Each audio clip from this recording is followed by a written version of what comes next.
Once upon a midnight dreary, while I pondered, weak and weary, over many a quaint and curious volume of forgotten lore, while I nodded, nearly napping, suddenly there came a tapping, as of someone gently rapping at my chamber door.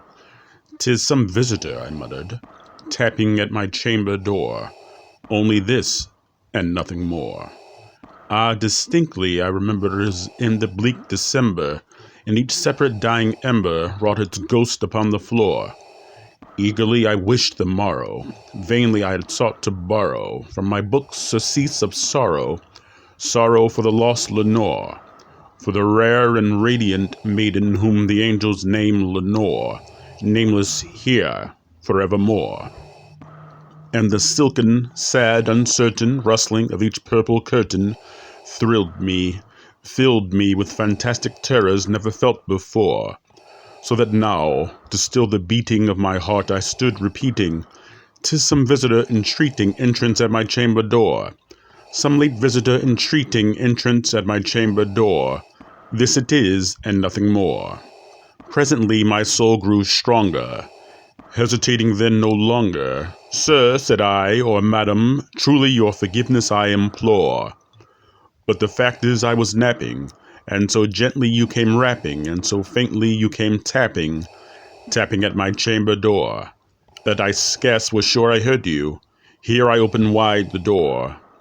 Darkness there, and nothing more." Deep into that darkness peering, long I stood there wondering, fearing, doubting, dreaming dreams no mortal ever dared to dream before. But the silence was unbroken, and the stillness gave no token, and the only word there spoken was the whispered word, "Lenore."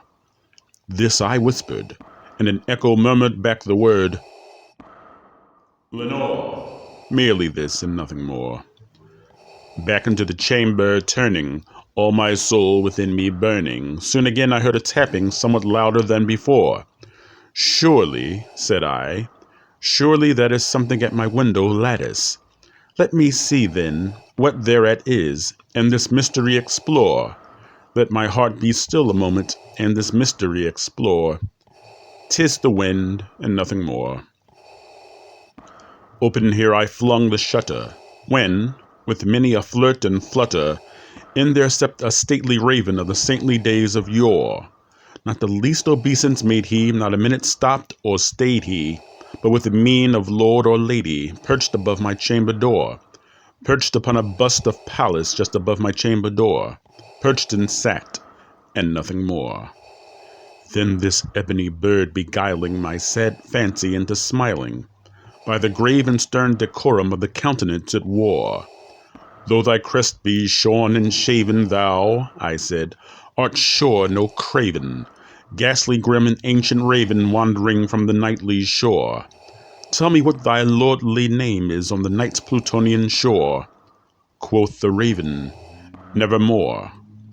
Much I marveled this ungainly fowl to hear discourse so plainly, though its answer little meaning, little relevancy bore. For we cannot help agreeing that no living human being ever yet was blessed with seeing bird above his chamber door, bird or beast upon the sculptured bust above his chamber door, with such name as Nevermore. But the raven, sitting lonely on the placid bust, spoke only that one word, as if his soul is that one word he did outpour. Nothing farther than he uttered, not a feather than he fluttered, till I scarcely more than muttered, "Other friends have flown before. On the morrow he will leave me, as my hopes have flown before." Then the bird said, "Nevermore." Startled at the stillness broken by reply so aptly spoken, "Doubtless," said I, "what it utters is its only stock and store, caught from some unhappy master whom unmerciful disaster followed fast and followed faster till his songs one burden bore, till the dirges of his hope that melancholy burden bore, of never, nevermore." But the raven still beguiling all my fancy into smiling, straight I wheeled a cushioned seat in front of bird and bust and door.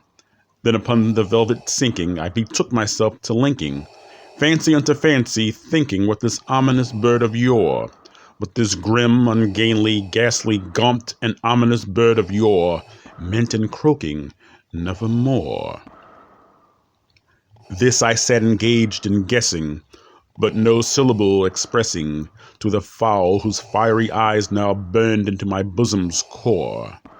This and more I sat divining, with my head at ease reclining on the cushion's velvet lining that the lamplight gloated o'er, but whose velvet violet lining with the lamplight gloating o'er she shall press, nevermore.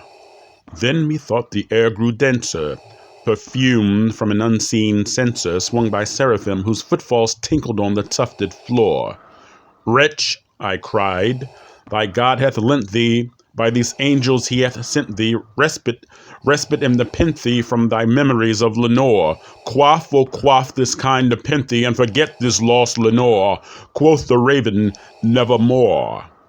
Prophet, said I, thing of evil, prophet still, if bird or devil, whether tempter sent, or whether tempest tossed thee here ashore. Desolate yet all undaunted, on this desert land enchanted, on this home by horror haunted, tell me truly, I implore, is there balm in Gilead? Tell me, I implore. Quoth the Raven, nevermore. Prophet, said I, thing of evil, prophet still, if bird or devil, by that heaven that bends above us, by that God we both adore, tell this soul with sorrow laden if, within the distant Aden, it shall clasp a sainted maiden whom the angels name Lenore, clasp a rare and radiant maiden whom the angels name Lenore. Quoth the Raven, nevermore. Be that word our sign of parting, bird or fiend, I shrieked upstarting. Get thee back into the tempest and the night's Plutonian shore. Leave no black plume as a token of that lie thy soul hath spoken. Leave my loneliness unbroken. Quit the bust above my door. Take thy beak from out my heart, and take thy form from off my door. Quoth the Raven, nevermore. And the Raven, never flitting, still is sitting on the pallid bust of Pallas just above my chamber door. And his eyes have all the seeming of a demon's that is dreaming, and the lamplight o'er him streaming throws his shadow on the floor. And my soul from out that shadow that flies floating on the floor shall be lifted nevermore.